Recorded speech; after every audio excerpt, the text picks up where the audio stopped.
수강생 여러분 안녕하십니까. 널널한 개발자입니다. 오늘은 2022년 9월 15일 저녁 6시 50분 정도 됐습니다.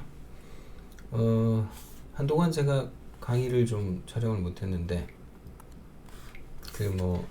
여러 이유가 있습니다. 언제 기회가 되면 하기로 하고요. 그런 얘기에 대해서는 몇 가지 좀 고민을 하다가 여러 가지 이유 때문에 자료구조 수업을 좀 당기기로 했습니다. 지금 시스템 프로그래밍을 비롯해서 몇몇 강의가 완성이 안 됐는데 완성 안 된 거 좀 많죠. 근데 그런 것들을 하다가 이제 중간에 멈춘 이유들이 좀 있어요. 그것도 언젠가 기회가 되면 좀 이야기를 하겠습니다. 아무튼 지금은 이 자료구조 수업이 좀 중요하지 않나 그렇게 판단을 했습니다.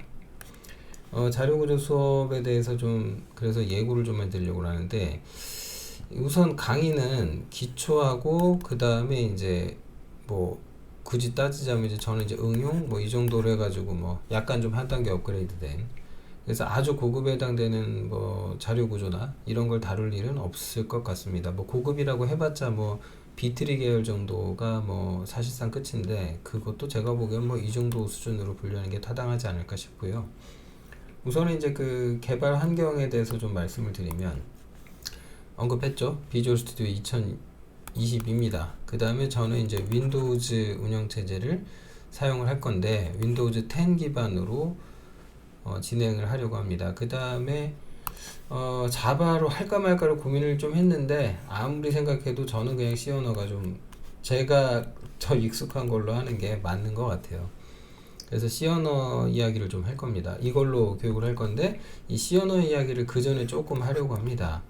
그러니까 대표적으로 이제 포인터에 관한 이야기를 좀 하려고 하는데, 다들 포인터들을 힘들어 하시는 경향이 있는 것 같아요. 근데 이거는 약간 개념적인 측면에서 조금만 이해하면 제가 보기에는 별로 어렵지는 않은데, 물론 이제 이렇게 얘기하면 화내실 거죠.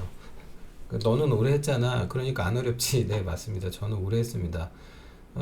제 머리에 포인터라는 단어가 들어온 지가 30년이 넘었으니까, 저는 거꾸로 이 포인터가 너무 편해요. 이제 이게 없으니까 짜증이 나는 거예요. 자바스크립트 같은 언어가 너무 화가 나고. 아무튼 그렇습니다. 알고 나면 포인터가 너무 좋아요. 그래서 이제 뭘 하려고 그러냐, 이런 거 다루려고 합니다. 여기 지금 보시는 것처럼 C 언어의 포인터에 대해서 좀 간단히 요약을 할 건데, 그 자료 구조를 배울 때 C 언어를, 그러니까 C 언어에서 제가 이제 개인적으로 참 좀 그런 게 이제 이중 포인터 이런 거 있어요. 그러니까 포인터를 참조했는데 또 포인터인 거죠. 그러니까 이중, 삼중에서 이제 다중 포인터 그러는데, 솔직한 얘기로 이런 다중 포인터 있잖아요. 거의 안 써요. 실무에서 이런 거를 많이 써봤자 좋을 게 한 개도 없어요. 그러니까 포인터도 써야 되냐 말아야 되냐 논란이 많거든요. 왜 그러냐면, 포인터를 잘못 사용하게 되면 성능을 저하시켜요. 무슨 뜻이냐, 이게 이제 그 컴파일러 최적화를 함에 있어서 포인터를 잘못 남발하게 되면은 이 최적화를 할 수 없는 상태가 돼요. 이게 불가능한. 그러니까 포인터도 잘 써야 돼요, 생각보다. 이게 좀 어렵죠. 알고 써야 되니까. 그래서 저는 이런 자료 구조 공부할 때는 사실은 이런 다중 포인터 다 필요 없고요. 그냥 싱글, 그냥 포인터 하나만 잘 아시면 돼요. 그러니까 생각보다 쉽게 포인터를 끝낼 수 있다. 깊이 생각하면 안 돼요, 포인터는. 그리고 포인터 못하는 사람들의 특징이 있어요. 뭐가 있냐면, 그림을 안 그려요. 그러니까 이거 영상 보시는 분들 중에 저처럼 포인터가 머리에 들어온 지 한 30년쯤 돼서 굳이 그림을 안 그려도 될 정도로 익숙해지신 분이 아니라면, 그러니까 내 밑으로는 다 그냥 그림 좀 그리세요. 머리로 다 시뮬레이션 하려고 그래요. 머리가 인텔 CPU라 호환됩니까? 너의 기억은 삼성램으로 구현돼 있어요? 아니잖아요. 그런 거 아닌 이상 그리세요 좀.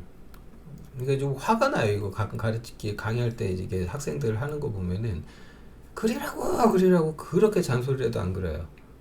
그러니까 틀리죠. 그래놓고 어렵대. 시키는 거 안 해놓고 이거 아무튼요. 그래서 예, 앞으로 요거 그림 그리는 법까지 좀 할 거고요. 그래서 사실 좀 자료 구조 공부할 때 제일 중요한 게 뭐냐면 일단 재기 호출을 잘 하셔야 돼요. 근데 이 재기 호출이라는 게 생각보다 이제 개념적으로 익숙해지는데 시간이 걸리거든요. 이 뭐 제가 뭐 독하기 시작하는 시 거기서도 언급했지만 재기 호출이라는 것은 일단 얘의 기본 구조는 반복문이에요. 반복문인데 이 반복문 플러스 자료 구조 스택을 섞으면은 그럼 재기 호출이 돼요. 이런 구조로 되어 있어요. 그래서 이제 이렇게 구현해도 되는 걸 이렇게 하려면은 이제 이걸 내가 스택을 직접 또 구현을 해야 되잖아요. 귀찮죠.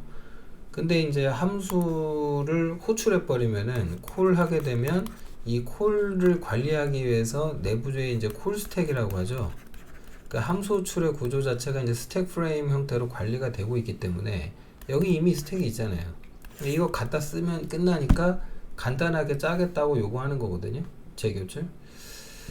이 두 가지는 좀 어쨌든 설명이 좀 필요한 것 같아서 정리를 할 생각이고, 그 다음에 링크드 리스트를 좀 잘 아셔야죠. 뭐 어려운 거 아니죠. 싱글 더블 링크드 리스트, 연결 리스트 정도. 그래서 요거부터 요걸 구현하고 나면 이걸로 이제 스택도 구현하고 큐도 구현하고 뭐 덱도 구현하고 하는데, 뭐 덱은 뭐 필요 없는 것 같고 일단 스택하고 큐를 구현하는데 초점을 둘 겁니다. 여기에서 사실은 이제 무슨 락프리 개념 집어넣고 뭐하고 시스템 프로그램에서 배운 뭘 써먹고 할 게 많은데, 그런 얘기들을 할래도 일단 스택하고 큐를 구현해 본 경험이 있으시면 좋겠죠. 그 다음에 이제 이진트리죠. 이진트리. 그래서 이진트리까지는 꼭 좀 구현을 하자. 예, 이진트리까지는.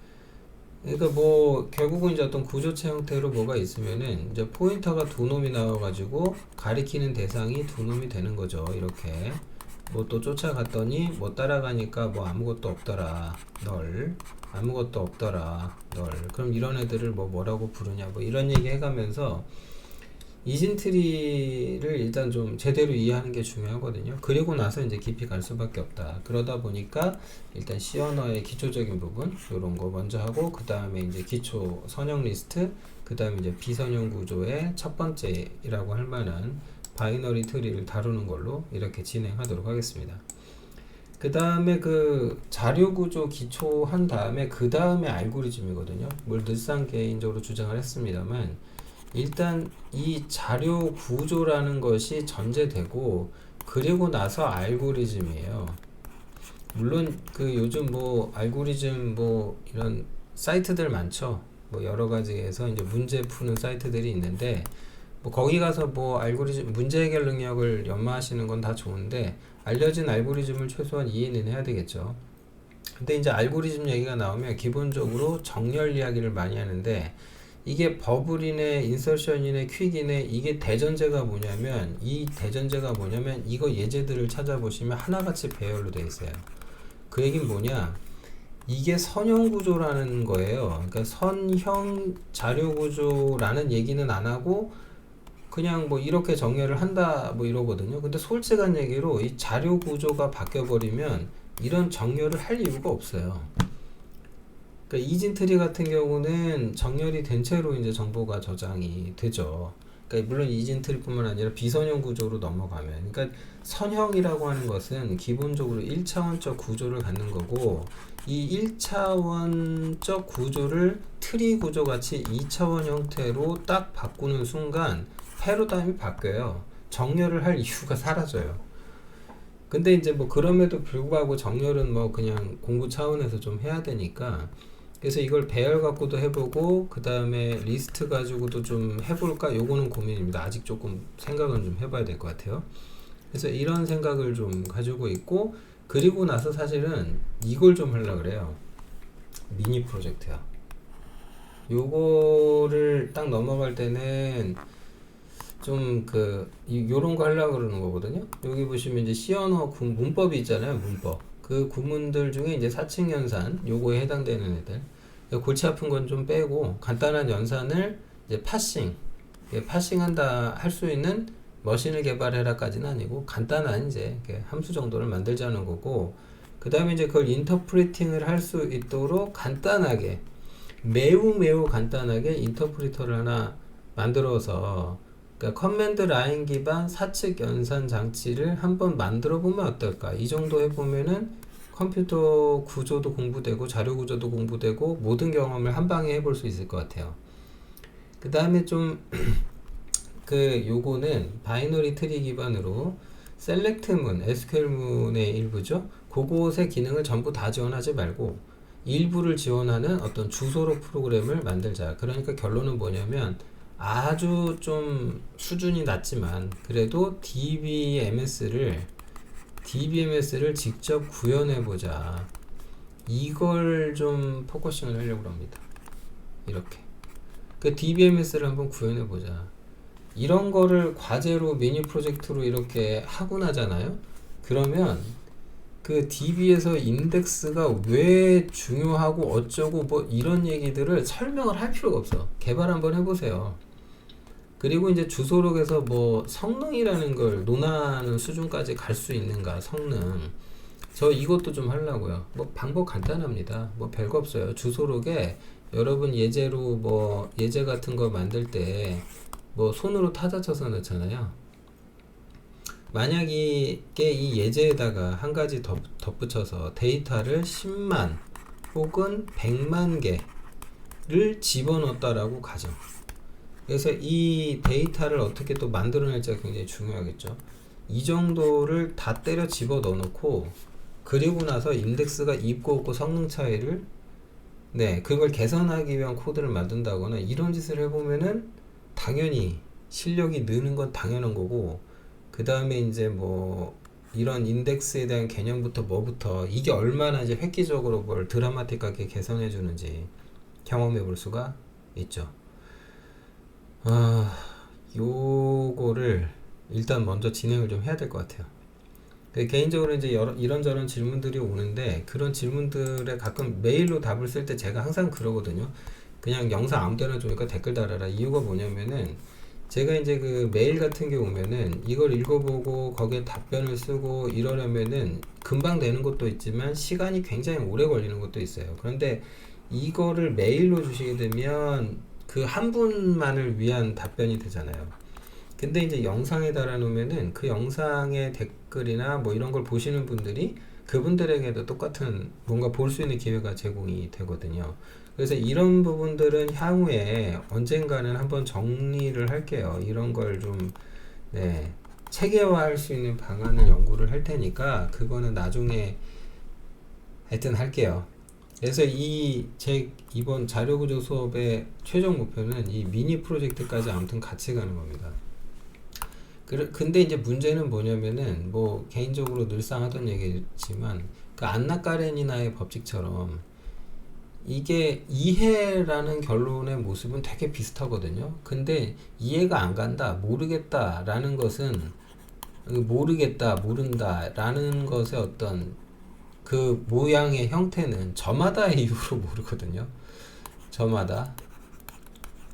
저마다의 이유가 있어요. 그러니까 그 저마다라는 거를 파악하기가 생각보다 이게 개인적이에요. 사람마다 틀린 경우가 굉장히 많고 일반화시키지 못할 만한 이유들도 꽤 있습니다. 왜냐면 그 알고 있는 지식의 수준이 사람마다 다를 수 있고 이미 뭘 공부한 사람도 있고 아닌 사람도 있고 완전히 처음 경험하는 사람도 있고 그러다 보니까 모른다라는 어떤 형태 결과적으로 이런 이야기를 하게 된다는 것은 개인의 이유가 있습니다.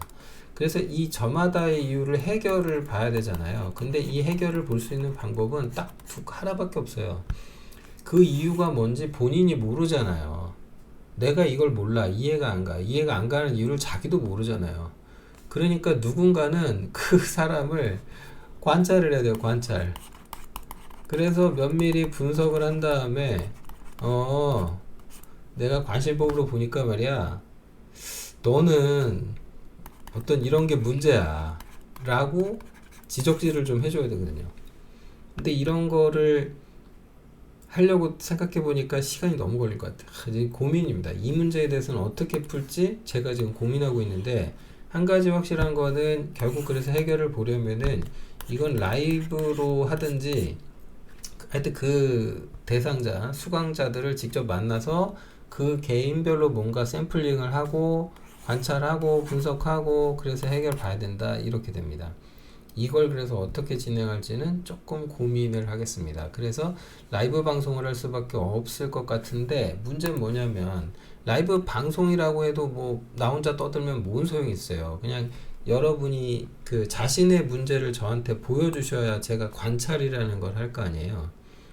그것을 하나의 콘텐츠로 만들어서 뭔가 해결해 본다거나 이런 얘기들을 할 수 있을 것 같고, 그래서 이 부분에 대해서는 지금 현재 지금 아직 확정 사안은 아닌데, 이 신청을 받아가지고 신청자들에 한정해가지고 하려고 해요. 미니 프로젝트는 그런 식으로 좀 하는 게 좋지 않을까. 지금 안 그러고서는 제가 이 길 감당을 못할 것 같아요. 아무튼 그렇습니다. 그래서 프로젝트는 뭐 저런 거 다루겠다, 뭐 그런 말씀 드리고요.